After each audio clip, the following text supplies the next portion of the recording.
It doesn't matter how tired or whatever I am, that song just always gets me going.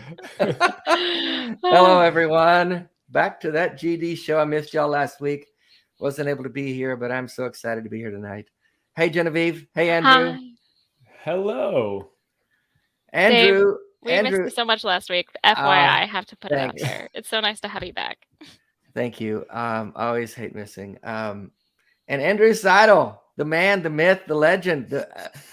Genevieve, he's our first repeat guest. Are you aware of that? I was not aware of that. Wow.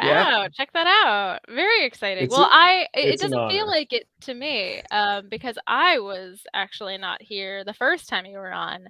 That's right. Yeah. I was out of town. That's right. Yes. First repeat guest, but first time with the G and the D of that GD show. So that GD show.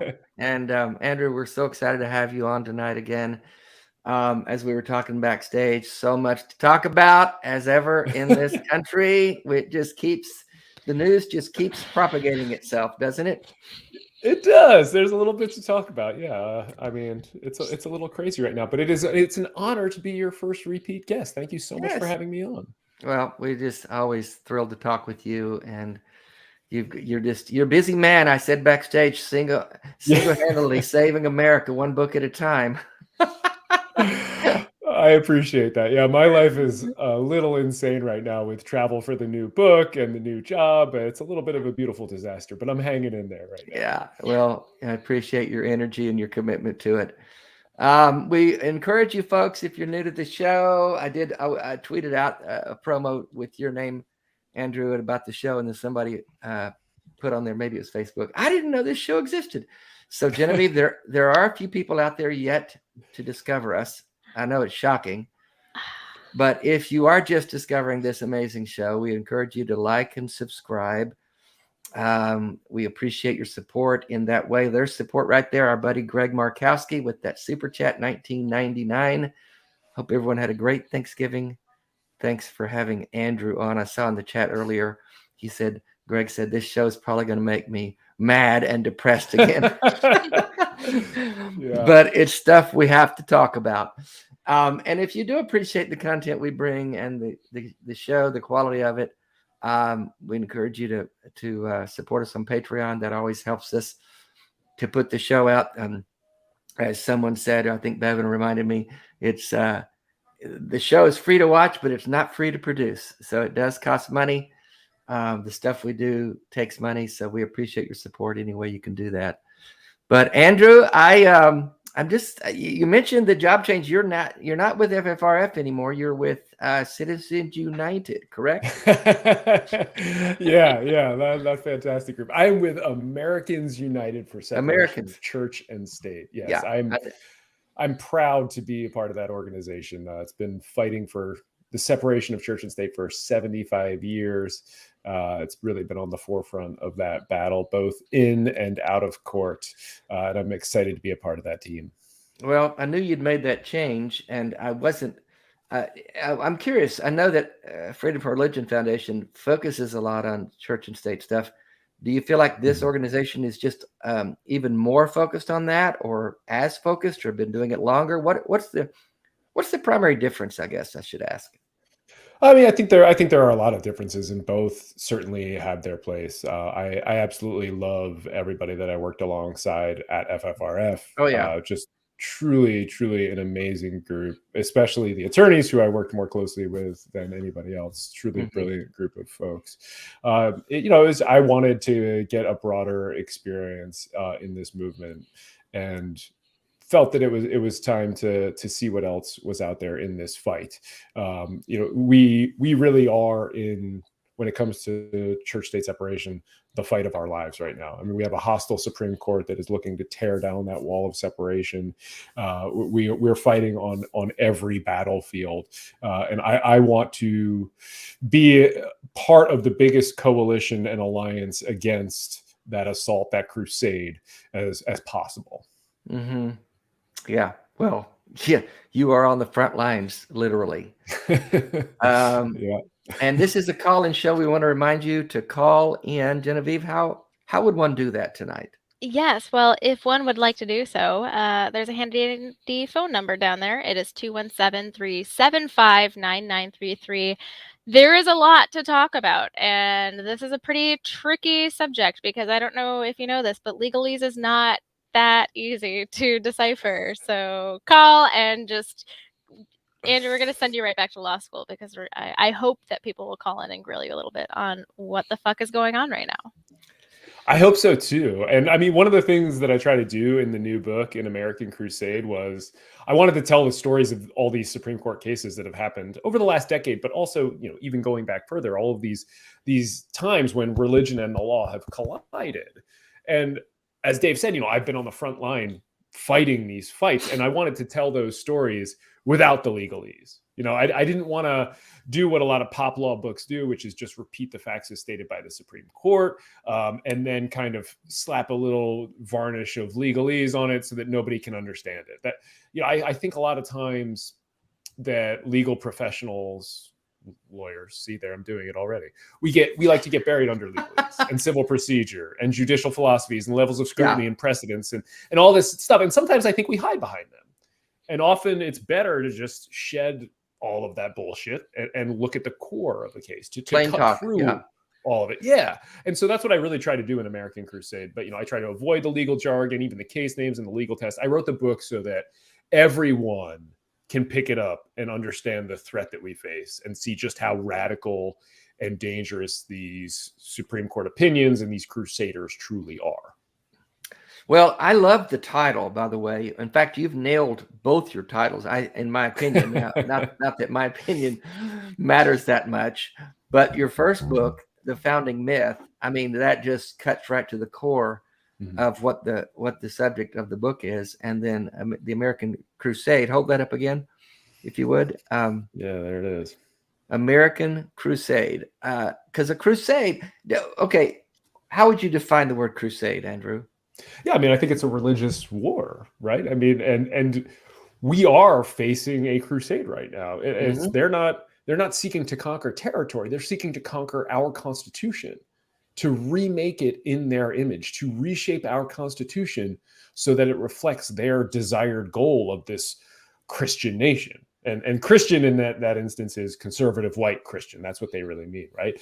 That is what they are trying to do. And they are waging a war on our Constitution to do so, literally on the First Amendment, trying to reshape our understanding of religious freedom, which has long been this hallowed protection, this shield that protects all of us, that protects the minority from the tyranny of the majority, that applies equally to every citizen out there. And never in our history has it been a license to discriminate or harm others or injure them in any way, shape, or form. But they're trying to change that. They're trying to change the legal definition so that religious freedom for them means a tool or a weapon to impose on you, to impose their conservative Christianity on other people. And that really is what they're trying to do. And the shorter version is they're trying to get a legal weapon for themselves so that they are this special favored class of people and everybody else is second-class citizens.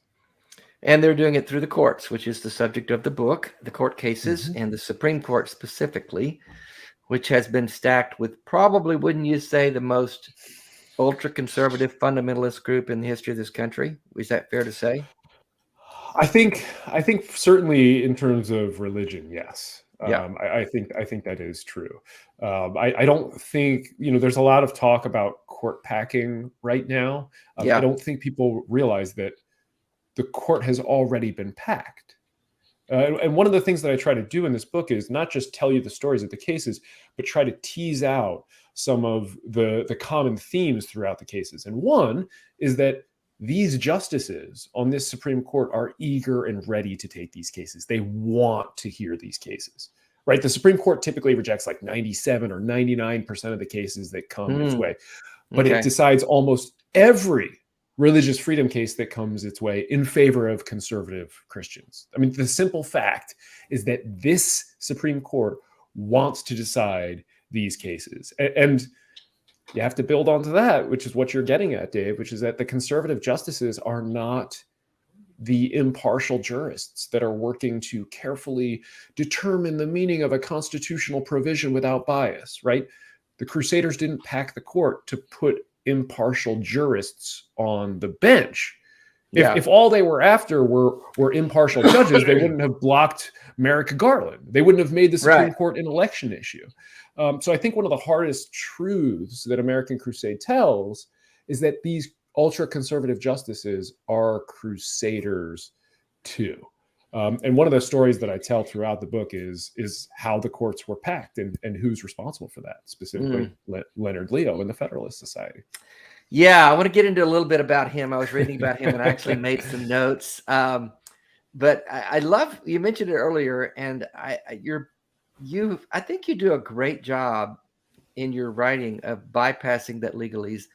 It's very accessible. It's very relatable. It's easy to understand.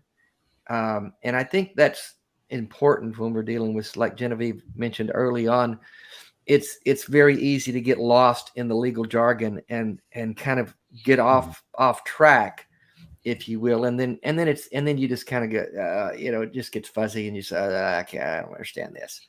But you do a good job of really breaking it down and making it very accessible. So kudos to you on that. I want to mention, Genevieve, would you grab the super chats there? Yes, of course. No, you are fine. Anton Gomez, thank you so much for your 65 Mexican dollars. Thank you for the pesos. Andrew, have you recently worked or talked with Satanists? Question for you. They often go in the same boat as you.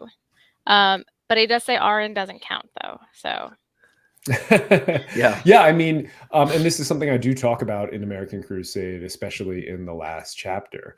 But so for instance, I mean, the Satanic Temple does some really interesting and fun work. And we saw in the wake of a lot of these Supreme Court decisions, people saying things like, "Oh, well, I can't wait for the Satanic Temple to get involved." Like I think of the case of that we just saw in June of the coach at the public high school in Bremerton, Washington. This was a coach that was imposing his prayers on other people's children using the machinery of the state, right? Like using an office of the public school.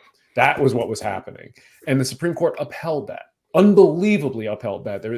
I'd love to dive into the case more. They essentially lied to the country. But in the wake of that case, a lot of people said, "Oh, I can't wait for the Satanist coaches to come do this." And that idea and a lot of the Satanic Temple's work is premised on the understanding that religious freedom is something that applies equally to all citizens. And the story that I'm trying to tell in American Crusade is that is one of the things that this Supreme Court is warping and torturing about this constitutional protection, right? It is saying religious freedom for me, if you're a conservative Christian, and not for thee, if you are anybody else, right? They are changing that protection that applied equally into something that is exclusive, that belongs only to the conservative white Christians. That is when you get to use religious freedom as an excuse to violate the law. That is when it applies equally. It's the George Orwell. Some animals are more equal than others. Yeah. So all of those arguments about Satanic Temple and the excitement of, oh, I can't wait to see a Muslim coach praying on. All of that is premised on the idea that religious freedom applies equally, and that is exactly what the Supreme Court has been changing over the last decade, and people haven't really woken up to that danger yet. Go ahead, Genevieve. I was going to say something, but yeah, no, I mean, I think that was one of the most alarming things that I noticed when I was reading the leaked draft prior to Roe v. Wade being overturned was specifically that point about our laws being rooted in the traditions of this country, which is so vague. I mean, if we're going to talk about the traditions of this nation, then we have to talk about white landowning men and not Satanists. It seems like we're definitely on a path where there is a very, I don't want to say slippery slope. But why would we expect, with specifically who we have in the court and the way that they are writing about this like pseudo traditionalist interpretations of the Constitution, why would we expect this treatment to be equal? I do love that the Satanic Temple brings a lot of awareness. Yes. And I think that they absolutely have a place for that. But it does seem like when it comes to really like impacting these legal decisions and reversing them, there is only so much that an organization like them can do in this environment. I mean, I think one of the things they excel in their work is at showcasing the hypocrisy of the court and of these decisions, which is valuable. And you're absolutely right about the Dobbs decision, which is the decision that overturned Roe versus Wade, both in the leaked opinion and in the final opinion, which was almost substantially identical, really. I mean, there are a couple of things that really jump out of that. And first is that abortion bans violate the separation of church and state. I mean, and this came through very clearly in Alito's opinion. It came through very clearly in the oral argument of that case. There was a moment where Justice Sonia Sotomayor asked the state of Mississippi, which had passed the law that was at issue in the case. She said, "How is your interest anything other than a religious interest?" And what she's saying there is, she's like, you're just codifying religion into a law. You don't have any justification other than religion for passing this law. And she's right. She's absolutely right. And Mississippi did not have a good answer to that. Abortion bans and the judicial decisions that help them along, they are codifying one narrow religious doctrine into the law. And that is fundamentally un-American. It goes against the separation of church and state, against the First Amendment, against the U.S. Constitution. And there, I mean, you can see this in Alito's opinion too, right?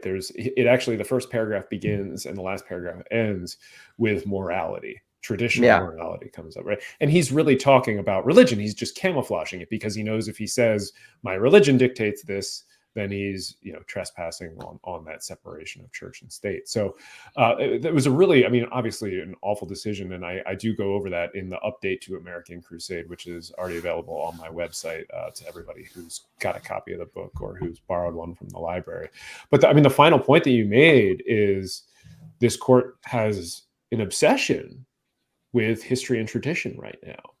And first of all, they're terrible at history and tradition. If you want to, well, I was going to say their version of history. I mean, because as we know, and you touched on it in your first book, The Founding Myth. There's a version of history that's inaccurate, like with the David Bartons of the world, have completely rewritten American history to make it a Christian nation. I mean, there are people. My brother, I think we talked about this before. I have a nephew that works for Barton's organization, Wall Builders, and my evangelical conservative family in Texas, they all believe that that's the version of history that's correct.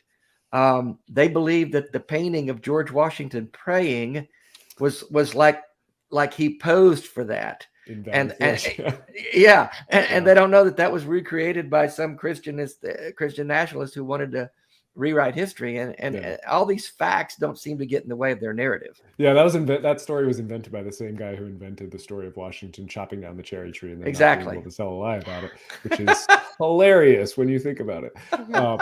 But I mean, and yes, you can see the bad history in the Dobbs opinion, right? Like, yes, exactly. Like Alito puts forth all this history about abortion bans in this country that's just flat out wrong. abortion, for the most part, was perfectly acceptable up through what was called at the time the quickening, which is when the woman would first feel the movement of the fetus.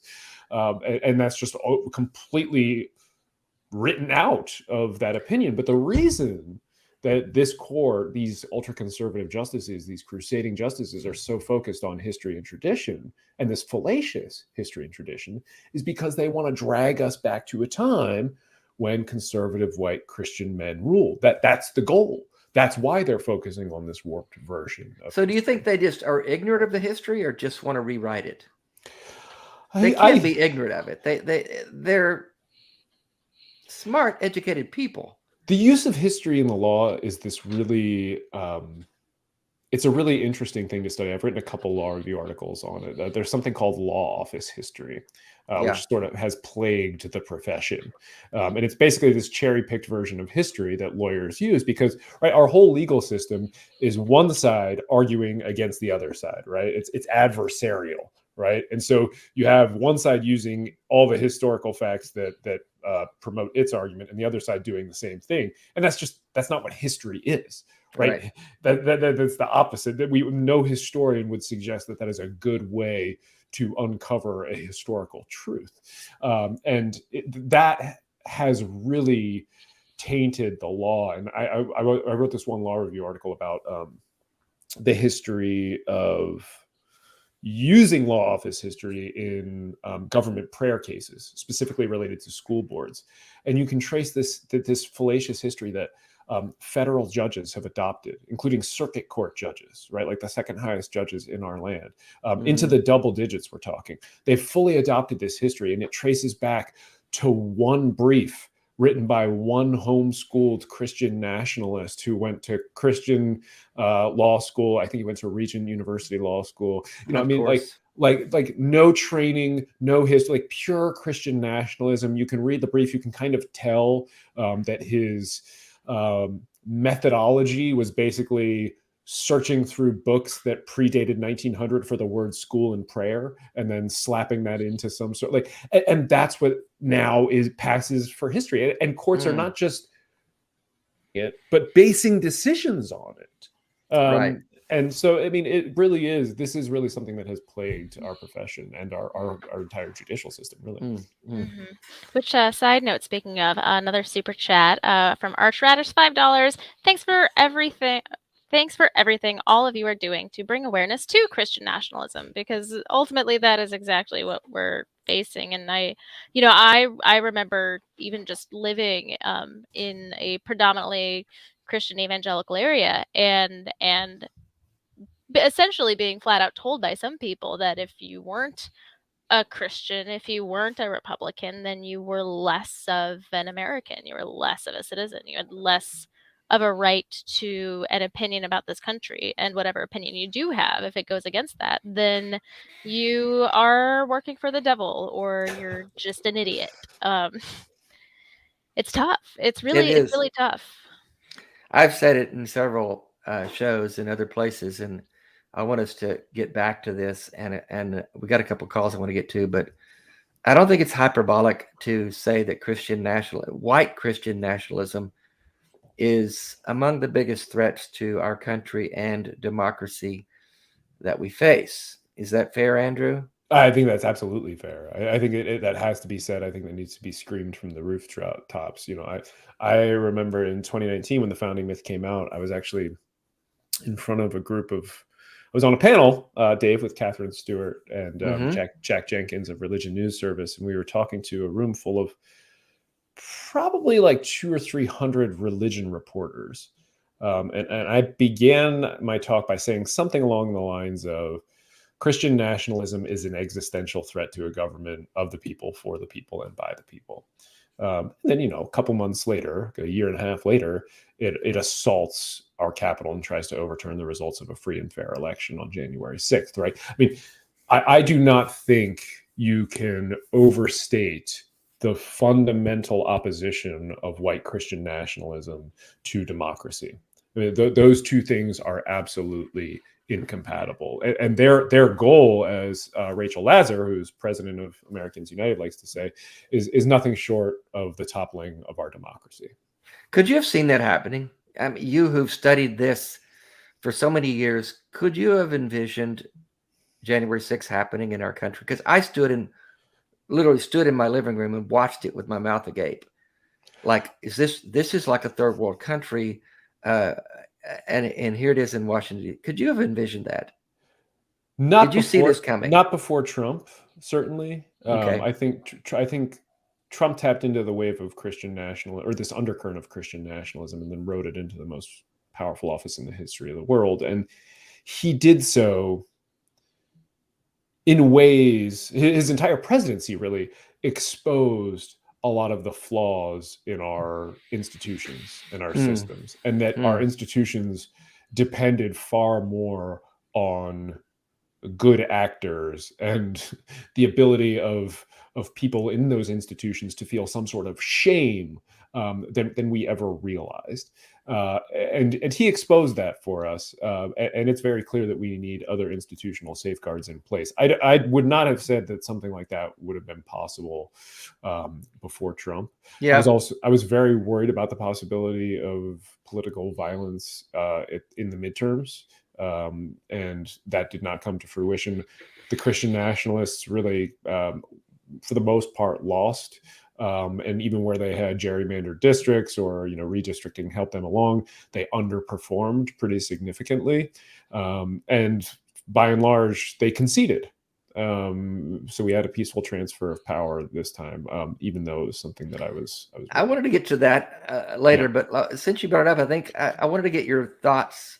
Because we talked backstage that we were pleasantly surprised at the midterm results. Why do you think that happened? That Christian nationalism took a slap to the face almost? I mean, I think the country rejected extremism. I really think that is, for the most part, what happened. The country is tired of the extremism, and it rejected it.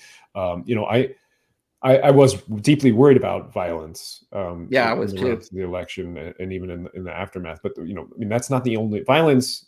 Is not the only threat to democracy, especially the only threat that Christian nationalism poses. And one of the things we were talking about before, Dave, and one of the thoughts that I keep coming back to in the wake of this election is that what would it have looked like? What would this election have looked like without the racial gerrymandering? Yeah. And the partisan gerrymandering and the vote suppression and the anti-democracy judges and the gutted Voting Rights Act and the packed Supreme Court. Mm-hmm. Because really every outside factor was in favor of that red wave that didn't materialize. And I think, without those things that I just listed, the House would not have switched control. Really, the federal judiciary had an outsized impact on this case, not just on abortion, but in actually giving the House to the Republicans. And I don't think people realize how clearly that was done. I mean, the Supreme Court okayed partisan gerrymandering, and that netted Republicans at least 4 House seats in Florida. There was probably another 4 or 5 House seats in New York that went to the Republicans because of a conservative high court there that essentially appointed a special master to redraw maps, instituting a conservative gerrymander there. And then there's the racial gerrymandering and the Supreme Court's refusal to correct it. So there's a case before the court right now called Merrill versus Mulligan. And in February of last year, the Supreme Court essentially suspended the Voting Rights Act's ban on racial gerrymandering. And it reinstituted maps in Alabama that were racially gerrymandered. Yeah. And then other lower federal courts, seeing that decision, followed suit in Texas and South Carolina and Georgia. And then there was one judge in Louisiana who said, no, I'm not going to allow a racially gerrymandered map to stand. I'm going to strike it down. And the Supreme Court overruled that in a case. So you're looking at something like 7 or maybe 10 seats even that you could count up that went to the GOP because of racial gerrymandering. So, and that doesn't even get into the other states. You can count maybe 20 House seats that would have gone the other way had there been stronger protections for the basic principles of our democracy and not threats to those principles coming from the judiciary itself. You can clearly see that this midterms and everything we know about the demographics of our country, that when it's put to the people, they are rejecting this extremism and Christian nationalism, and all that calls to the point of your book, all the more that the Supreme Court is crusading against the will of the people, and that they've taken the rule of law out of the equation, and they're just basically saying we're going to do what we want to do. Yeah, that's alarming. I don't know what the answer to. I hope you got an answer tonight, Andrew, because we brought you on to give us some answers. You know that, right? I mean, I think the first thing is education. The first thing is understanding these things and talking about them and spreading this education so that people realize that there actually is a problem that needs solving, and that this is not just some disconnected group of things, random series of events that is happening, right? That this is something real that is being perpetrated, right? And something that can be corrected. So I do in American Crusade, how the Supreme Court's weaponizing religious freedom. I do get into some solutions, and a few in particular I think that we could do. We can solve this problem. We have to create the political will to make that happen. Okay. I want to get more into that with you in a minute. We've got a couple calls I want to get to. Speaking of the book, American Crusade, we've got Robin, she, her in Kentucky. Hello, Robin. Hi, Robin. Hello, Dave. Hello, Genevieve. Good to hear from you. You've got Andrew on. What do you want to tell him? I wanted to tell him that I actually bought a copy of the book and the audio book too, so I could listen to it. I loved it. Both books, and I actually subscribed to the Federalist Society YouTube thing, and I have put on there a couple of comments about that they've been interviewing authors, and I told them that they should invite you on to speak on the religious liberty.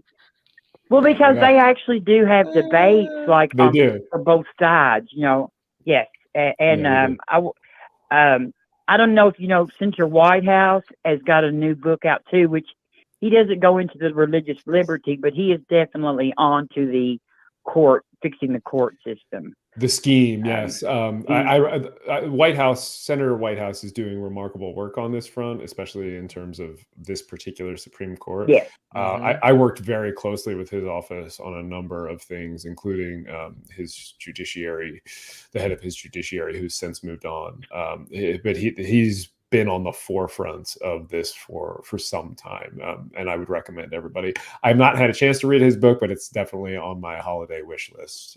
So I'd recommend everybody. And thank you so much for reading the book, for picking up the audiobook. I actually got to read a few chapters of the audiobook, which was nice. And since you liked it so much, nice. Yes.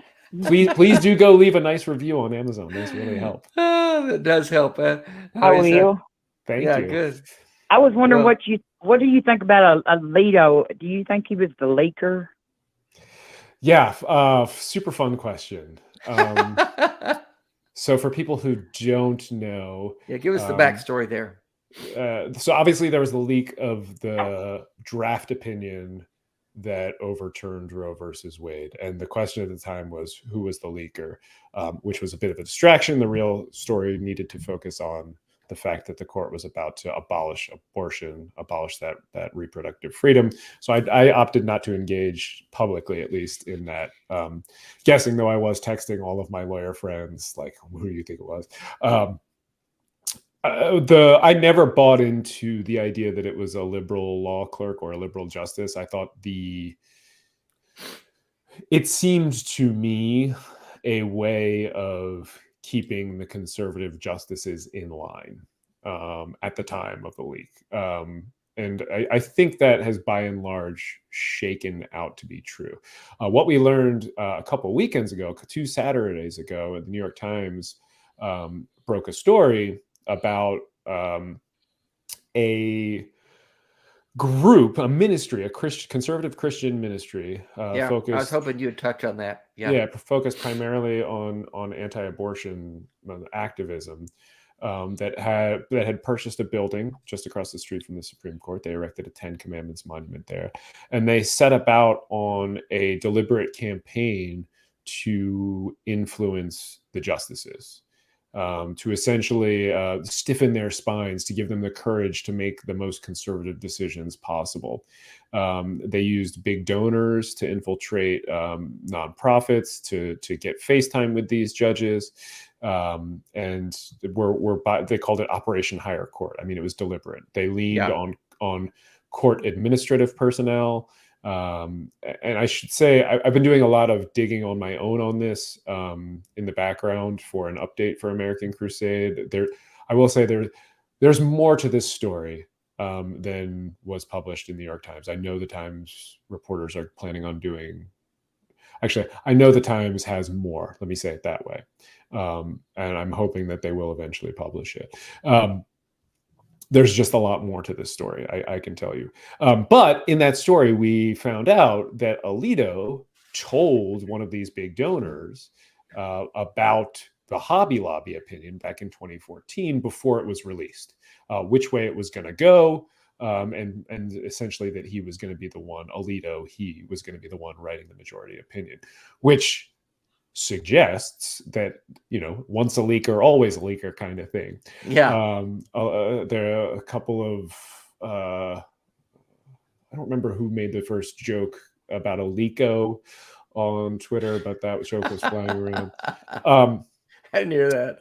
Yeah, I mean, I mean, to me, this is part of the breakdown of norms, and that these crusading justices are so emboldened.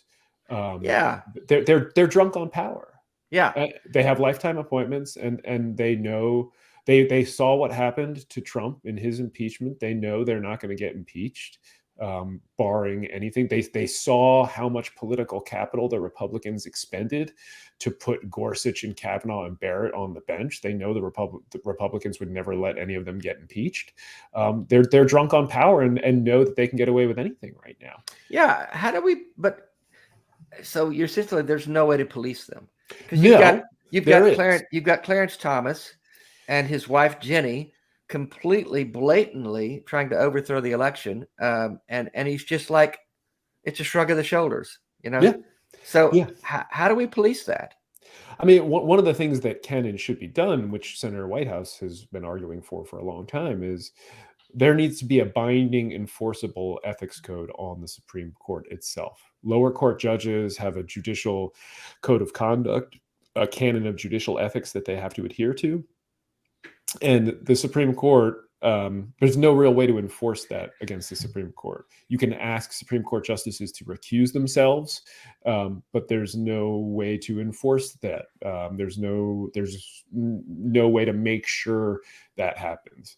So one thing that could be done tomorrow in the lame duck session of Congress would be to impose that judicial code of conduct that already exists and just extend it to the Supreme Court justices themselves.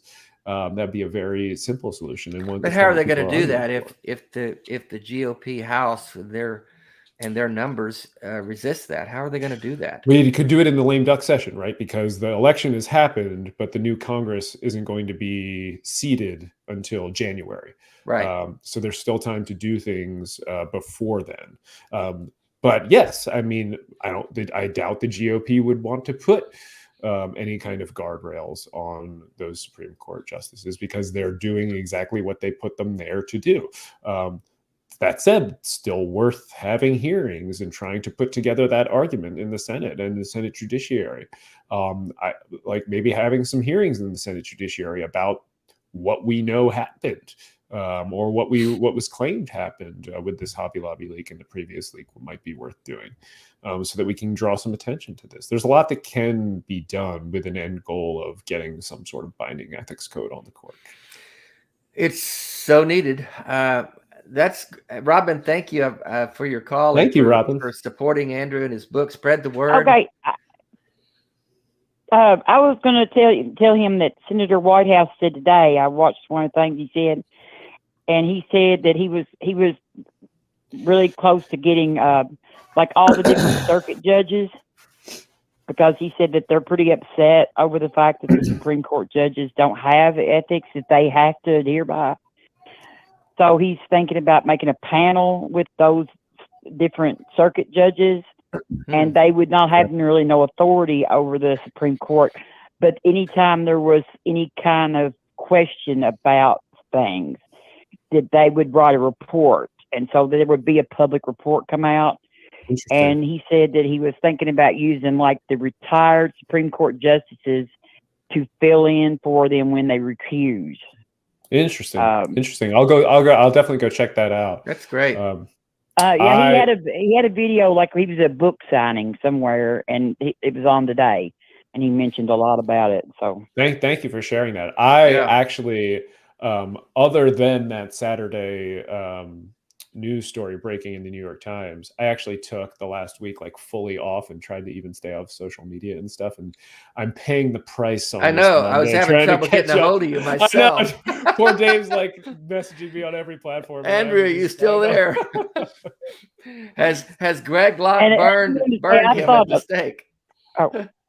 Go ahead. I'm sorry. I wanted to say I kind of thought Alito.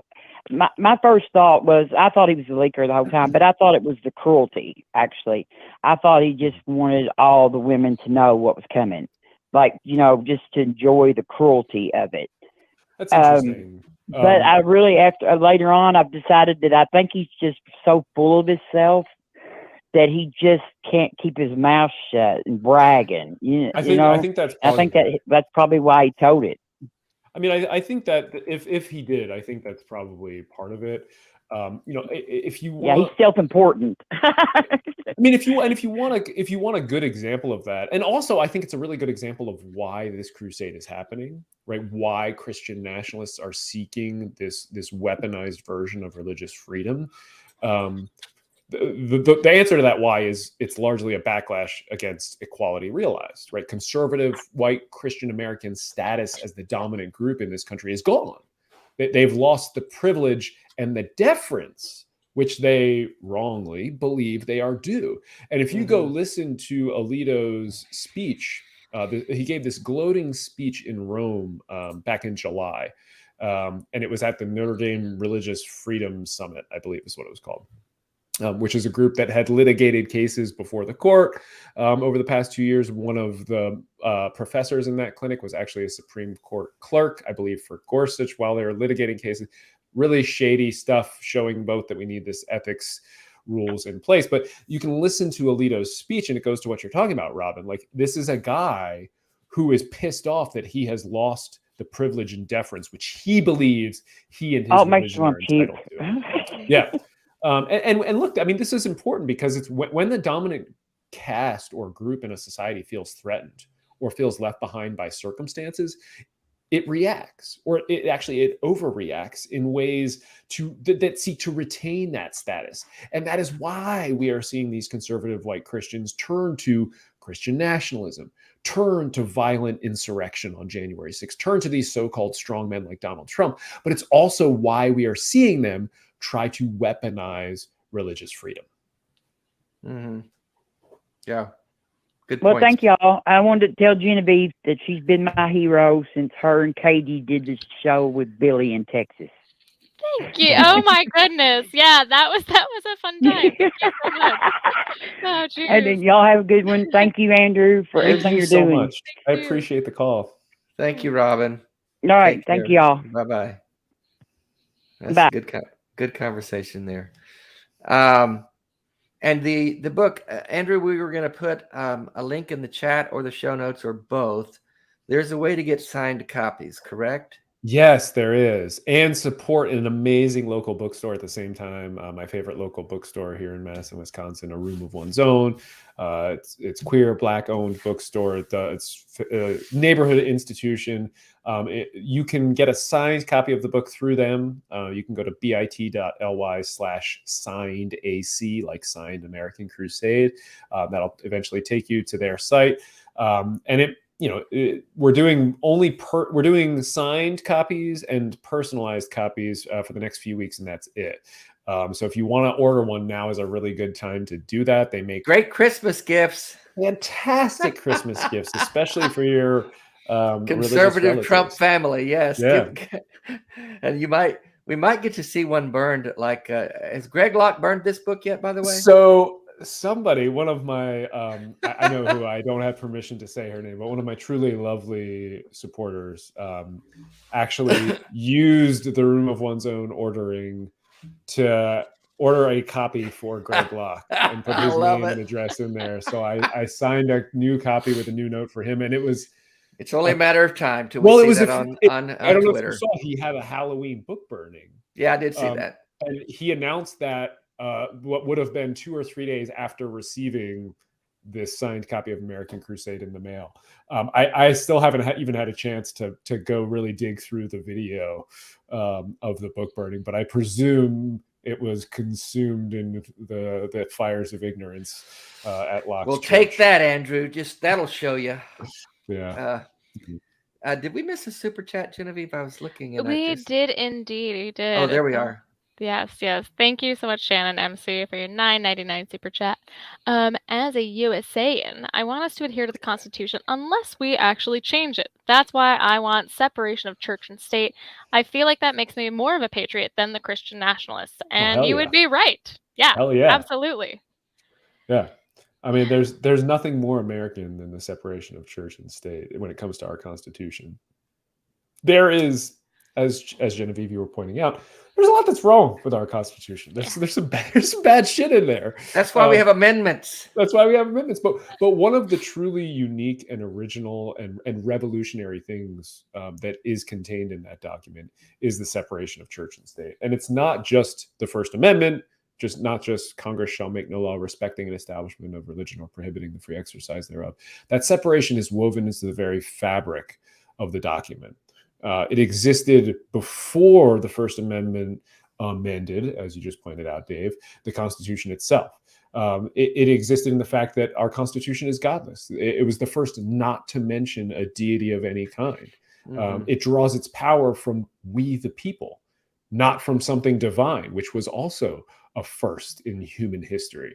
And then it bans all religious tests for public office in Article 6. And this is truly one of the more remarkable things that the Constitution did, because not only, first of all, it was meant to be a document that would be filled in later. It sort of provides a skeleton, a structure onto which later generations would have to add meat to it. And that was all it was meant to do.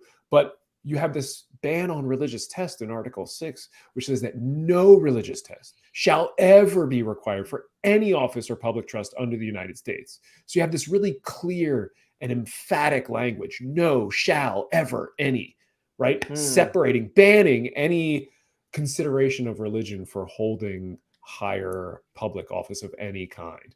And that was truly remarkable. So even without the First Amendment, you have a Constitution that separates church and state in fundamental structural ways. And that to me is not only remarkable and not only revolutionary, but something that we can genuinely be proud of, that's written into our Constitution. And I think it is something that we can be patriotic about. And we should certainly not ignore or allow that to be subsumed or lied about by people who are, peddling this misinformation about American history and about our nation being founded as a Christian nation. Yeah, and I guess that's one of the problems that you're addressing with American Crusade, is that the court is trying to do an end around on the legislative process and the Constitution and amendments to the Constitution, and they can just rubber stamp whatever ideology they want. Like you said, they're looking for these laws that they can, these cases that they can take to put forth their agenda. You mentioned in your book, I wanted to talk about the financial aspect of things. We got a call from Tiger. We'll take in a minute about economic. But you mentioned in your book about the how millions of dollars are spent by people like the Kochs and the DeVos families to get these justices in place and to block the ones they don't want. How is that? What's that process? If I've got $20 million to try to wield my influence, How does that happen? So there are two basic ways that it happens. The first is these crusader groups are funded by these sort of mega donors, by this billion-dollar shadow network. And the groups are sort of like the Anti-Americans United, the Anti-FFRF. They're groups like Alliance Defending Freedom, and First Liberty Institute, and Liberty Council, and the Beckett Fund for Religious Liberty. And these groups are propped up by, as you said, Koch money in many instances. I include an example from Jane Mayer's book that is like her choice as the quintessential example of Koch money funding these conservative activist groups.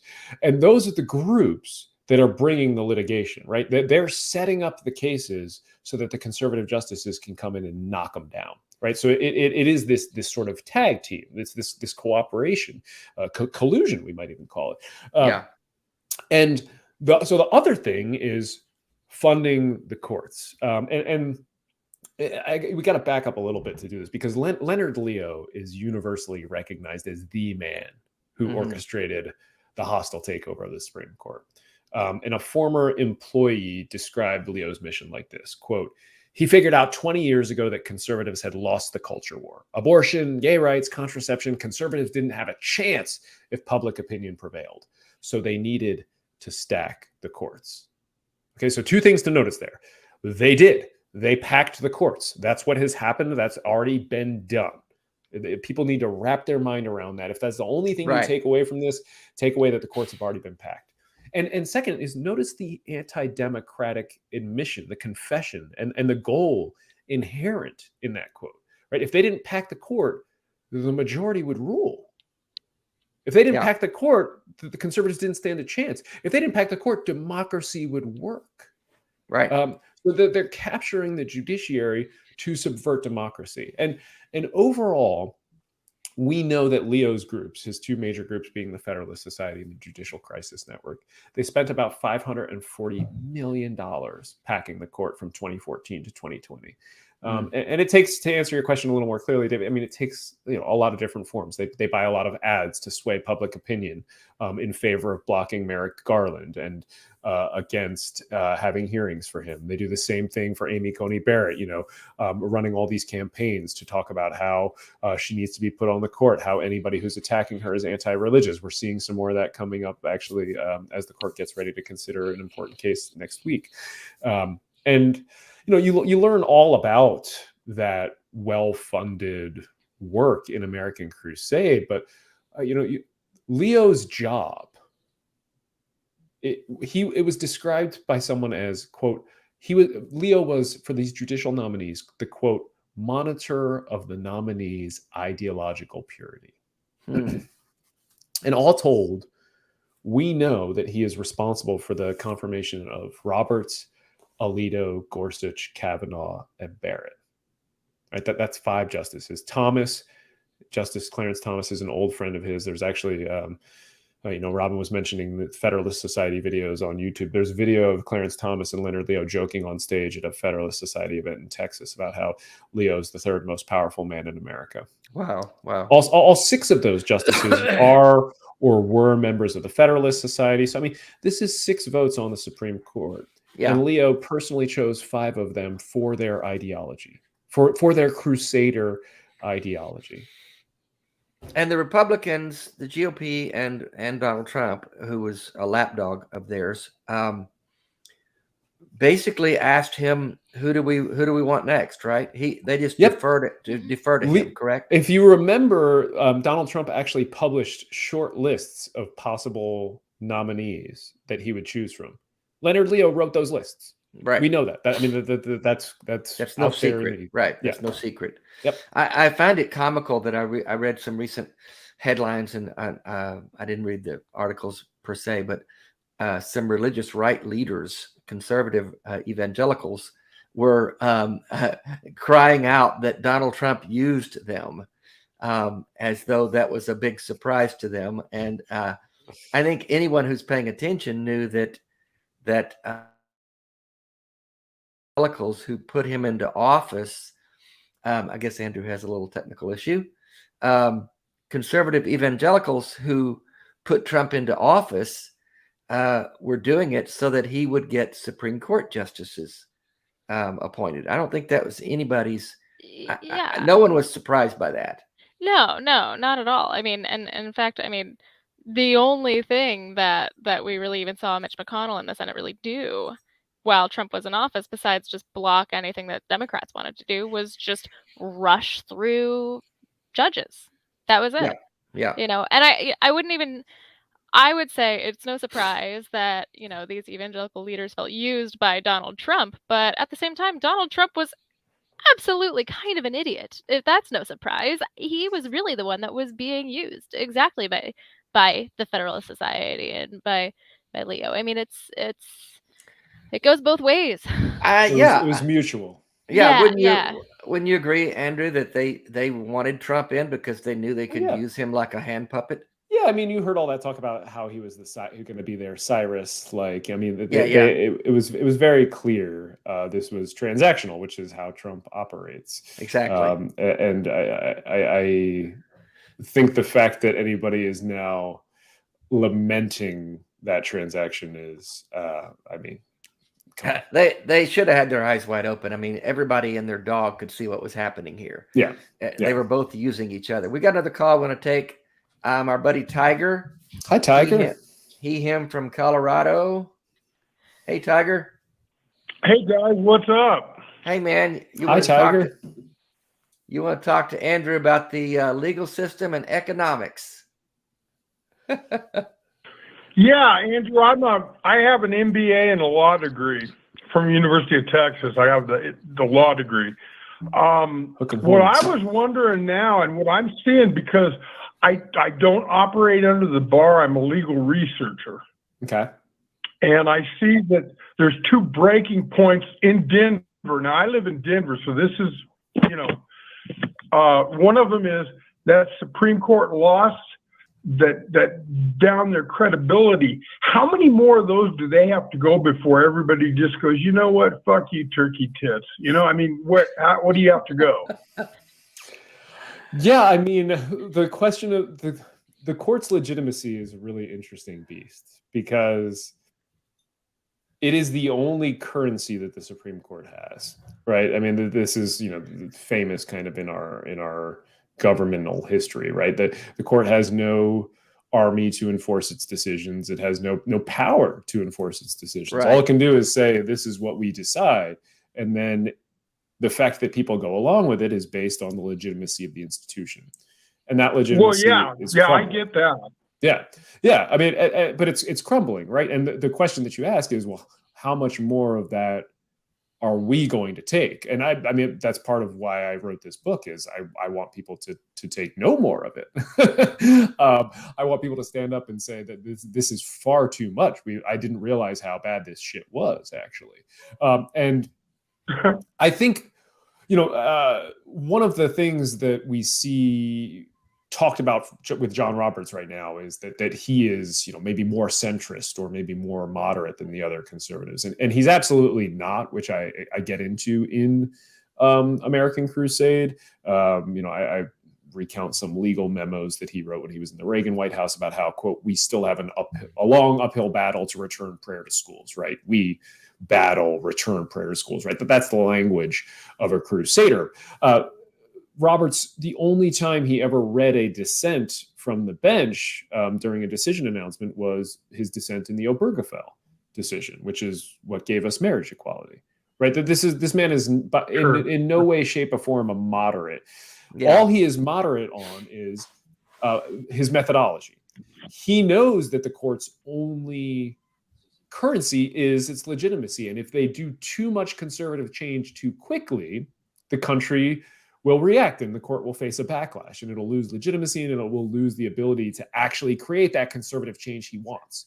So Roberts he's got the same checklist that the other 5 conservative justices have who are just drunk with power and don't care right now. But Roberts wants to slowly boil the frog. That's the only difference. Because he knows we'll jump out of the pot otherwise. Well, but to that point, they want legitimacy in the public in the court of public opinion, But aren't they almost snubbing their nose at that now at this point? Aren't they almost just saying, we don't care what Americans want or what the law says. We're going to do what we want. I think that's absolutely what's happening. And I think that's part of the battle that we're seeing going on with Roberts and maybe Kavanaugh and some of the other justices. There's a lot of media that wants to read more into that than there is. But I think Tiger and your point, David, is right on. Like they're drunk with power, and they're just going to do that. They have this power, and they do not give a F. They're going to exercise it, right? And that is what we saw with the Dobbs opinion overturning Roe. That is what we saw in the case of the coach praying, where the court just flat out adopted a, quote, deceitful narrative. This is what one of the lower court judges called the argument from the coach's side, that they were spinning a, quote, deceitful narrative. I mean, Tiger, I'd love to hear your thoughts as a fellow law student. You know, if a judge told me that I was spinning a deceitful narrative to the court, I would go stick my head in the sand. I would take a sabbatical for a year. I would seriously question my decisions. And instead, First Liberty Institute appealed to the Supreme Court. They appealed to the Supreme Court because they know that they have a receptive audience with those 6 conservative justices there. And they did. The court adopted that deceitful narrative wholesale and flat out lied to the country, to the point where Justice Sonia Sotomayor, in her dissent, is including photographs saying, WTF, guys, we've got pictures showing that what you're talking about did not happen. You know? So I don't know the answer, Tiger, as to when enough will be enough, but that's part of the reason I'm writing the book, is I'm trying to add as much weight to that tipping scale as I can. Yeah. Yeah, I've got a copy of the book, by the way. I really love it. Oh, good. Thank you so much. I thought we'd sell some books for you. Sounds like everybody's already got them. I was going to ask you too, because the legal system's kind of bursting at the seams. What about the economic system? Because we're seeing that at the local level, where cases are going out years. Yeah. And it's like, you know, with all this shit that went on, there's all these frivolous cases in the court. Mm-hmm. And it just, I don't know, do you think that could bring the system down? I don't know. This is part of the politics problem, right? There's been no expansion of the federal court system for, I don't remember the exact numbers, so don't quote me, but something like 30 years. I think a big chunk of that is because it's been politicized so heavily in the wake of really Bush versus Gore. And then, you can pick and choose your starting point, but there's been a reluctance from Congress to expand the courts for any reason, fearing giving one party too much power over the judiciary. And we've all suffered because of that. And I mean, we are at the point, you're right, cases are dragging on 2, 3, 4, 5 years. That case that the court decided about the coach this year in 2022 started in 2015. That was when it first began. I mean, you're talking 7 years. I mean, right. And I remember that. Yeah, and justice delayed, not in the coach's case, mind you, but justice delayed is justice denied. Yeah, and this is a real problem. So, I mean, one of the solutions that I get into in American Crusade is expanding the Supreme Court. And I think we ought to double the size of the lower federal judiciary also, and not just to rebalance it. I mean, Genevieve, you mentioned that Mitch McConnell blocked judges. People need to really understand that he blocked every single judge that Obama nominated for the last 2 years of his presidency. I mean, including the Supreme Court. So, I mean, that is why Trump got to put in a record number of judges onto the federal judiciary and tip it so remarkably in the ultra conservative direction. So that is something that I think ought to happen, and I think it's one of the reasons that I'm eager to see another Democrat win in 2 years and a bigger majority, because we need the votes and we need to build the political will to expand the entire federal judiciary. I'd be comfortable just doubling the size of the whole thing. I think Roe v. Wade helped our cause. I think it curtailed that red wave. I think that and the fact that more Republicans died from COVID than Democrats. People overlook that, but that's a fact.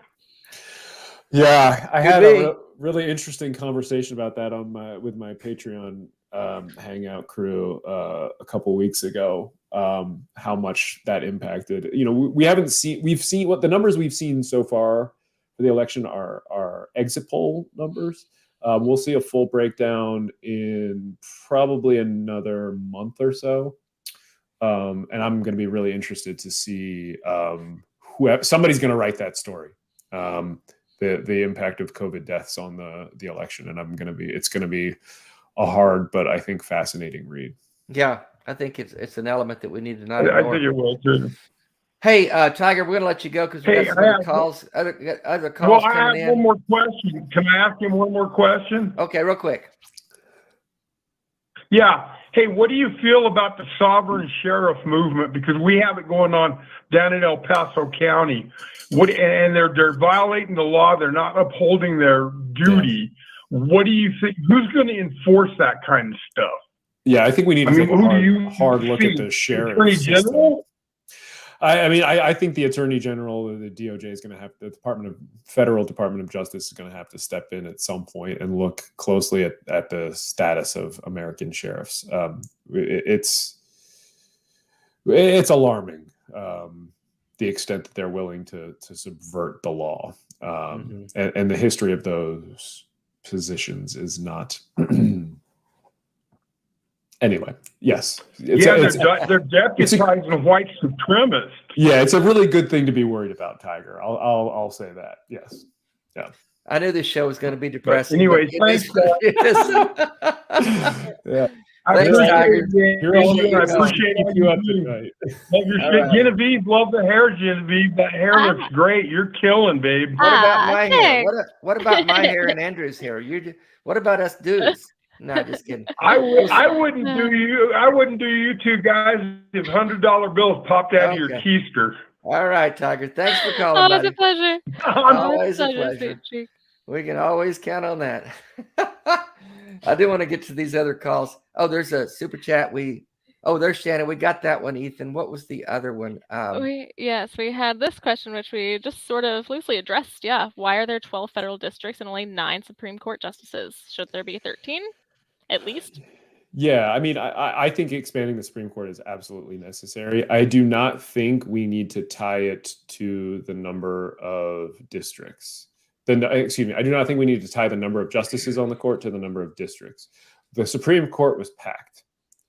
It was politicized deliberately. It was captured by one political party so that the people on that court would decide cases in a way that political party prefers. And that is what is happening, right? That is a fundamental flaw in our system that needs to be corrected and rebalanced. And it has nothing to do with the number of district courts or circuit courts out there, right? And I think we do ourselves a disservice by speaking about this by masking what the problem really is. We should be clear that this is a court that is broken, that is packed, and that needs to be fixed and rebalanced. Yeah, that's what has to happen. And there's actually some historical precedent for this. If you go back and look at when FDR started trying to talk about court expansion, he did something similar and said, oh, the court's overworked and it needs some administrative help. And that kind of failed, when what he was really talking about was a conservative court that was completely activist and blocking his ability to take the country in a new direction. It was making political decisions from the bench. So I think we ought to be wary of using that as our argument. That said, I do think it's worth pointing out that the size of the Supreme Court has changed repeatedly throughout our history. Congress has changed the size of the Supreme Court 7 times, on average, something like every 36 years, I believe, in our history, though not for some time. And that's just when it's done it by statute, right? Like we've already talked about it. Mitch McConnell changed the size of the Supreme Court when it suited his political whims and fancies, right? He knocked it from 9 down to 8 for more than a year. for something like 450 days when it suited. And then he put another justice, he knocked it back up to 9 when it suited his political will. So, I mean, we ought to talk about this in terms of what it really is. I want to get to a call that touches on this subject because we got several in the queue and I want to get as many as we can. Yeah, this is what happens when you have a lawyer on. I know. Just give me a soapbox. I'm just going to go. Wind me up. Caesar, Bree in Iowa, how you doing? I'm doing good. You had a question for Andrew about the Supreme Court. You probably heard us talking about that, but go ahead and pose your question to Andrew. So I know that Joe Biden opposes packing the court. He's actually come out and specifically said that. So I was just wondering what Andrew thought about that, except, of course, Andrew already answered that question. I mean, I think part of it, too, is that he's not necessarily... I think there are a lot of people who are institutionalists out there. And they trust our institutions and they believe in our institutions. And I think Joe Biden is a prime example of that.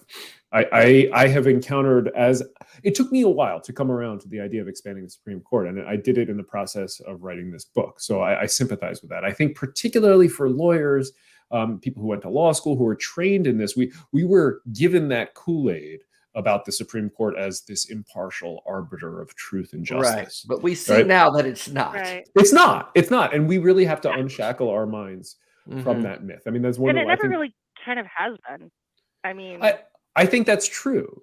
I actually think we think of the court as the Warren Court, right? The court that gave us Brown versus Board of Education and Miranda versus Arizona and Gideon versus Wainwright, which is the case that says that you get to have a lawyer when you are accused of a crime, right? All these really important civil rights cases. That is what we think of when we think of the U.S. Supreme Court. But really, that's not what the court is. I mean, really, this court is the court of Plessy versus Ferguson, which said that separate is equal, of Dred Scott and fugitive slave laws, of suffocating the New Deal in the cradle, of gutting the power of the 14th Amendment, of Japanese internment camps, of Muslim bans, of billionaires and corporations and political gerrymandering and vote suppression, and now of abolishing abortion and reproductive freedom in the name of their narrow religious beliefs, right? That is what this court is returning to, a historical mean, I think. So there's that. Yeah. But the second part of that is that if you are an institutionalist, one of the reasons you have to unshackle your mind from this myth about the court is that the institutionalist position says expansion of the court is what we ought to be doing. And the reason for that is that we have a tripartite system of government, right? We've all learned about it. Checks and balances. You got the judiciary, you got the executive, and you got the legislature. And they all are supposed to check each other so that none of them gets too out of control. Right. And when one of them gets drunk on power and oversteps the bounds, it's up to the other two to step in and say, no, you can't do that. We're going to check you. And the way to check the Supreme Court is to change the size of the court, to add or subtract justices. That is why it has been done in the past. That is why we ought to do it now. So the institutionalist position is we have to change the size of the Supreme Court. And part of it, again, is something that I've touched on a lot throughout, is that the institutionalist doesn't want to do that because they fear that is politicizing the court, right? That's why. But the court has already been politicized. It's already been passed. Yeah, it's always been that way. Fix it? Yes. So that's really what people have to get there. So I think shattering that myth, which is one of the things I'm trying to do in the book, will go a long way towards fixing that. Can we just send a copy to every one of the Democrats in Congress, please? Wake the fuck up. I get frustrated because it feels like the Democrats keep bringing a knife to a gunfight here, and they keep wanting to play by some imaginary rules that the Republicans are just snubbing their nose at. Well, I think it's worse than that, right? Because I think it's unilateral disarmament. I think they're bringing brass knuckles. I mean, I think they're bringing nothing. I don't think they're thinking it's a fight, right? Because this is why, right? It's unilateral disarmament. The court has already been packed, and we can't do anything about that. And that is fundamentally the wrong answer. The court has been packed. Let's recognize it. Is there any hope in you that they would see this and do something? Yes. I mean, Biden Is he blocking everything? Are No. there people? Okay. No, and I don't think he's necessarily opposed to it. I think he's an institutionalist, and I think institutionalists can be brought around to this way of thinking. A lot of them have. There's a pretty sizable movement in place for expanding the court for these very reasons. That's good to hear. One of the things that Biden did was actually not come out fully against court packing or correcting the packing of the court, the rebalancing or expanding of the court. But he formed a commission to study all of the possibilities when he first took office. And a lot of those commissioners went in being from that institutionalist position. And then you see all these op-eds coming out where as they were studying this and they were looking into it more deeply, they realized, oh, we actually have to do this. Yeah. We have to expand the court because the court as it stands right now is a threat to democracy if we don't do this. And there were some really great op-eds written by former judges, by law professors who were part of this panel that Biden put together, who came out in favor of it. So it's certainly possible. I've been on a number of shows where I've been talking with lawyers, and they've come around on air to this way of thinking. People are amenable to these. Amenable to persuasion here. I mean, I was not for court expansion until I started writing the book. Yeah, well, I guess last I heard about Biden's opinion on the matter was when he was on the campaign trail, because when he was on the campaign trail, he was very emphatic that he would not pack the court. Yeah, I remember that. Yeah. I think it is one of those things where I know it's okay. I was going to say it is one of those things where on the surface it sounds like something that's really radical. It sounds like it's reactionary, and it kind of plays into the propaganda that the right is spewing out about the radical socialist left, which I'm sorry does not exist. I think that 9 times out of 10, if you are a successful politician in the Democratic Party, you are absolutely by definition an institutionalist playing into the tango of the two-party system. It's going to sound radical. But exactly. When you do dive into it, it's really not. It's absolutely necessary and absolutely the most patriotic and American thing that you can do is protect democracy. Yeah. Yeah. Well, I mean, as a radical socialist leftist, I will say that we do exist. We just do not have any power in. See, she's admitting it. This is a socialist show. So thank you for your call. I am a socialist. I didn't say anything about any of you guys. Well, thanks for calling, Bree. We're going to grab a couple other calls before we get too late here. But thank you for calling, being part of the conversation. We appreciate it. Thank you. Bye-bye. Thanks. Bye. We want to go to okay, hang on. I did something wrong. Okay. Do we have Bree muted? Okay, could not do that. I hope Bree's off. I'm going to grab another call. Yep. Yvonne from Illinois, she, her. Hi, Yvonne. Hey, guys. Hi, Yvonne. You had a question for Andrew? Go ahead. Well, I actually have 2 questions as I've listened to the last couple of callers. My first question is, and I should give you a little bit of background. I was raised very conservative, and the last 4 to 5 years have switched more. Well, I'm more independent now because I think both parties are bullshit, but I can swear, right? Oh, yeah. We share on this show. I love that you asked afterwards. Yeah. Okay. So my question is, because as a female and who has been targeted as a female voter over the last couple of presidential and or congressional elections. So my question about abortion is, I mean, we all know that the conservatives are targeting the Supreme Court to use the Supreme Court to push their agenda on us. And I understand why, because my parents are extremely conservative, and my parents absolutely use abortion as a litmus test with voters. I've had arguments with my dad about whether or not he should vote for a coroner because she was a Democrat and therefore she's pro-abortion, but I knew her because she came in and taught a couple of classes I was taking local community college, and I'm like, Dad, she cuts open bodies. What does that have to do with abortion? But he wouldn't vote for her because Democrat, they're for abortion.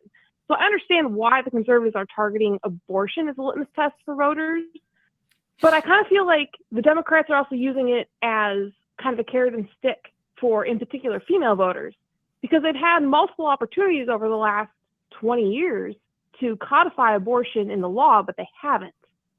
So how much do you think that factors into the Supreme Court decisions and stacking the Supreme Court and all that? Yeah, I've heard a lot of people say that. I'm not convinced that that is worthwhile as an argument for a couple reasons. One, we've just spent, however long talking about how this Supreme Court is full of crusaders and there to execute the political whims and fancies. I mean, you yourself said, Yvonne, that the court's there to create these decisions. Anything the Democrats did to codify that right would have been challenged and struck down too. Right? I mean, the moment this court had the votes to strike down Roe, the arguments before the court changed. In the Dobbs case itself, which is the case that overturned Roe versus Wade, the original argument that the court accepted was not should we overturn Roe altogether, but is the line, could we push the line back from viability maybe a couple weeks? I believe it was back to 15 weeks, I think. Maybe it was back to 12. Don't quote me on either of those. But the moment they had the votes, that argument shifted to, we should overturn the whole thing altogether. And the idea that, in the same case, it was remarkable. It was in the same case, all of a sudden the arguments changed when the court personnel changed. It was truly anyway. I'm not at all convinced that anything that would have been done would have withstood the onslaught that we saw at the court. It absolutely would have been, any law would have been targeted. I think the Women's Health Protection Act should be passed. I think it should become law. I think Biden should sign it. I think that will be challenged. And I think this court will likely strike it down. I don't, that argument just doesn't hold a whole lot of water for me, because we've seen what this court is willing to do in terms of checking this box. And it's anything. Mm-hmm. Yeah. It's anything. And I also want to point out too, that abortion was chosen as a political issue for the conservative right. It wasn't an issue. When Roe was decided for the first 4 or 5 years, it made very little splash. It was not that controversial, except for among a few Catholics. It was chosen by what would become the moral majority, by Jerry Falwell, by Paul Weyrich, as the wedge issue that would divide the electorate and divide this country. Because, and this is the important part of this story, because they could no longer rely on racism and segregation to do that. They lost that. Yep, it was no longer a politically palatable thing to be a racist or a segregationist. So they needed a new issue that they could use to divide the electorate, and they chose abortion. And then they made that the issue, which is truly remarkable. And it's a story I do tell in American Crusade. If you're not familiar with it, you really should be, because it is. I am not yet, but I will download the Audible book. It's a tipping point in American history, and it really is remarkable. It's a part of the history of this whole subject that a lot of people don't realize, and it's not about saving babies. Well, again, being raised very conservative, I am trying to find other sources for the history I have been taught. Yeah. Well, so and I will download it and listen to it. Yeah, you need to. They're starting to say the quiet things out loud. I saw a quote. Remember when Herschel Walker was accused of paying for abortions, and the former NRA spokesman Dana Roche just came out and said it. Yeah. I don't care if they've paid for abortions for endangered eagles.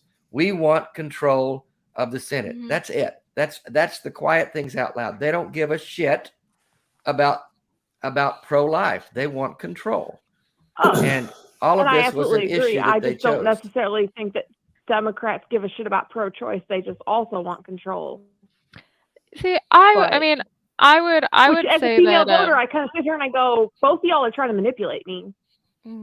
Yeah, I think that what you're saying is something that I hear so often. It is this sort of disillusionment with the entire puppet show, because you're right. There is going to be a lot of similarities between the politicians that we have on either party, just by the nature of their colleagues and their socioeconomic status and their, being beholden to particular donors. Most of them have been in power more than I've been alive. Yeah. But I think at the same time that old saying that, Democrats fall in love and Republicans fall in line is absolutely true. And I think that we, because I myself am a registered Democrat, even though I am also really frustrated with the party at large.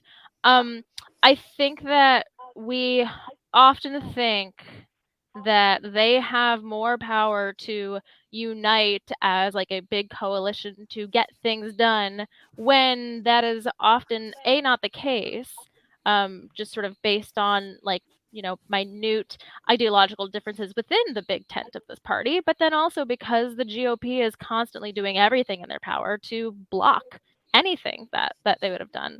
And yeah, absolutely. Abortion was not really something that was on our radar. I mean, we had, multi-faith coalitions of clergy in the 50s and 60s who were helping women get illegal abortions. Yeah. We had, we had the Southern Baptist Convention in the 70s who were pro-choice and believed that there were a number of cases where it would be absolutely reasonable. Absolutely. And so I think, when you think about that, and then you also think about all of the big major issues that people have really, really cared about since then in the last 50 years. I mean, we've had multiple recessions and economic crises. We had 9/11. We've had marriage equality and the Affordable Care Act. And how much time, based on just the way that our legislative branch is set up and the way that we have these terms, how much time do our congressional representatives have to unite and get a lot of things done when they've got to focus on the re-election just 2 years down the line? I think that I would just encourage you to not get so disillusioned that you do not vote. Please vote. Please vote every time you vote. can. Trust me, I vote. Good. But yeah, that's thank you, Yvonne. That's a good point you brought up. I appreciate your. Well, I actually had a second question. Okay. Based on some of the calls you had, so I had a question about stacking the Supreme Court. So I understand the concept of stacking the Supreme Court. Here's my question. So say, for example, Biden stacks the Supreme Court to 13 justices and gets his justices in there. What's to prevent the next Republican or conservative candidate from stacking the Supreme Court to 15 justices or 19 justices to the point where we have, 30, 40, 50 justices? Because I understand the concept of it. I just kind of look at it and say, this sounds like it's just going to become another political weapon that's going to damage the people rather than help the people. But it already is, right? It already is. So we have to start at that. I don't know that we have to start at that point. Hang on, Yvonne. I'm going to answer your question. I promise. I promise I'm going to answer your question. But we have to start at the point that it is already a political weapon. Like, I mean, that is crucial to this. And the court is already politicized. Rebalancing it would depoliticize it. I mean, we're talking about putting balance back in place. Okay. Now, could that mean that Republicans retake power? Donald Trump wins, they get the Senate, and then they say, okay, we're expanding it to 21 justices. Yes, they could do that. They could repoliticize the court. And they very well might do that. I think there's a chance that Mitch McConnell would have done that anyway, or will do that regardless of whether or not the Democrats actually expand the court. But a couple things come to mind. One, they've already done that. The idea that there's no way to stop them from doing that again in the future, right? And probably, Dave, I don't know how old you are, but probably our entire lives. I think what I'm saying is more that allowing them to expand the Supreme Court. I'm going to get there. I'm getting there right now. Easier. Our entire lives, people arguing before the Supreme Court have argued to one justice, right? They argued to Sandra Day O'Connor throughout the 1980s, all the way up till her retirement. Then they argued to Anthony Kennedy. And they were the swing justices. They were the deciding vote in a lot of these crucial cases, a lot of the abortion cases, a lot of the religious freedom, a lot of the church-state separation cases, right? They were the ones who were deciding this. And lawyers were arguing their cases to them, to one individual justice, because we knew which way the other justices were likely going to fall in these cases. That's bonkers. That's crazy. That one person should not have that much power. I have no problem with a Supreme Court that has 21 people or 31 people or 51 people or 81. Yeah, why is that a problem? Exactly. It's not. Every single one of them has less power to sway every single one of them. Then it is less politically important for them to be a Brett Kavanaugh or an Amy Coney Barrett. Spending $540 million over 6 or 8 years when there are 81 justices makes no sense at all, right? The more justices will by nature depoliticize the court. And there's some really fascinating proposals out that would say, well, let's just put a new justice onto the Supreme Court every 2 years, no matter what, for instance. And we'll just keep adding to it. And they can figure out how to decide their cases. And if people want to retire, they can retire, and we don't care. And then that means that each justice is less politically valuable. Each appointment is less politically valuable. I think all of those would be good things. I don't care. I don't care if we get into a tit for tat. We're there right now. This is the unilateral disarmament. The Republicans have already done it. And if we say, well, we're not going to do it because we don't want to get into a tit for tat, we've unilaterally disarmed. We've given up. Mm-hmm. How do you feel about that, Yvonne? So would that be a better option? Be better options that maybe say that maybe current federal judges vote for Supreme Court justices rather than Congress, and then completely at least theoretically depoliticize it, because we all know that would end up being politicized anyways. So so I should let me preface a lot. I mean, that's not actually an option that's on the table. I'm just saying. Well, and a lot of the other options that are on the table would require things like constitutional amendments, where the size of the Supreme Court can be set by Congress. Yeah. So it is of the options that are out there, it is the easiest one, and it's the one that corrects the problems that we face most quickly. That's one of the reasons I'm on it. I'm for it. Okay, well, thank you. That's a much better argument than I've heard from other people. So, because he's a much better guest than you've heard from any other place. Almost like he wrote the book on those. But thank Yvonne, you, Yvonne. I'm a trained paralegal who's very interested in the Supreme Court. So this whole discussion was very interesting to me. No, Yvonne, if you want to chat more, you find me. I'm on social media, Andrew L Seidel. I'm on all the things. I will absolutely listen to your book and probably will chat with you after your book. Sounds good. Thanks for calling, Yvonne. We have these kind of conversations every week on this show. Thanks for tuning in. All right. Bye-bye. All right. Thank you. And we're not going to get to our last caller. We'll have to get to him next time, but because I want to be respectful of your time, Andrew, and mine, because I'm old. But you mentioned it. You're on social media. How do we find you? How do we interact with you? How do we find your book? How do we? I know you've got a book tour you're doing. You're going to be in Florida. Yeah. If you're in Florida, I'll be in Florida on Sunday. Orlando. In the Orlando area. Yeah, I think it's technically Winter Park, but yeah, if you're Orlando, Kissimmee, anywhere in Central Florida, come out on Sunday. I'll be speaking to the Central Florida Free Thought community for their 10th anniversary. I was supposed to be down there for the hurricane, so this is the I guess second coming of Andrew Seidel to Florida. But anyway, so that's exciting. I'm on social media everywhere, Andrew L Seidel. I'm on all the things. And then if you want to support a fantastic organization that's out there on the front lines, fighting these fights, having these battles, Americans United for Separation of Church and State, AU.org.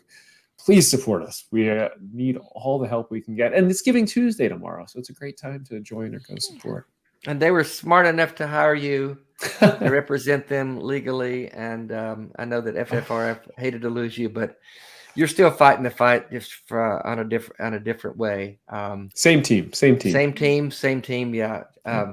And I just so appreciate all the work you're doing. I know that this is the biggest issue in our lifetime right now. If you care about democracy, if you care about freedom, if you care about representation of all people equally, these are the issues. I've said before, there was a time in the world when religion ruled the world. It's called the Dark Ages. Mm-hmm. And if you want to go back to that, where everything was suppressed and religion told you how to think and what to think, then that's what the religious right is trying to do. That's what Christian nationalism is trying to do in this country. And we gotta fight it. We gotta fight it in every way that we can. And I don't know of anybody who's doing it more than you are, Andrew. So, we got one last super chat, Genevieve. Yeah, sneaking in there. Thank you so much, Shannon. Hi, do Shannon. y'all feel like all justices used to do their best to interpret the laws as opposed to just leaning the conservative way, regardless of the actual law, like it seems to me now. Ooh, I mean, we are towards the end. I would say a rapid fire. It's complicated. I was gonna do a yes or no. I'd say that these conservative justices are less concerned with what the law actually says or what the Constitution actually says. I think it's harder to know historically. Without living through that and having the full historical picture, I think there are certain cases you can point to very clearly and say that decision was wrong, and it was wrong because they were putting their political hat on as opposed to their judicial robe. But definitely now, yes. Andrew, when are you going to run for office? I have no plans. We need you, brother. I saw it in the chat earlier. I meant to address it. I think Nicole Height brought it in, but one way to get involved on a local level is run for school boards, run for local office. People are always saying, "What can I do? What can I do? What can I do?" In your community, your voice can matter more than at any other level. And Genevieve, you've been involved in local politics and on a state level, but so much happens on a local and state level. And the reality is, as Lauren Boebert and MTG have taught us, you don't need a lot of votes to get in there. You don't need a lot of support because those districts are small, a lot of them. Well, also, I mean, a lot of offices, especially the lower levels, people run unopposed. A huge proportion of them are unopposed. And this is something I used to say at every book talk, and I'm so glad you brought it up. I also use Marjorie Taylor Greene and Lauren Boebert as the examples for when people say, "Well, hey, I'm not qualified to run for office." Woo! Right? Can you fog a mirror? Can you fog a mirror? Because that's about all they can do. So I mean, I encourage people to definitely, if you're watching this show, you are qualified enough to run for some of those local offices. Absolutely. Run for something. A good way to make your voice heard, and we've seen examples of that on both sides of the aisle. And so, get involved. Absolutely vote it can feel like your vote doesn't matter if you're in a state that's bright red or gerrymandered. You can say, well, what's the use, but it's the way that you can exercise your right. My point is, if you don't vote, you don't get a voice. You just need to sit quiet, and don't say anything, because you've voided your opportunity to be involved in the process.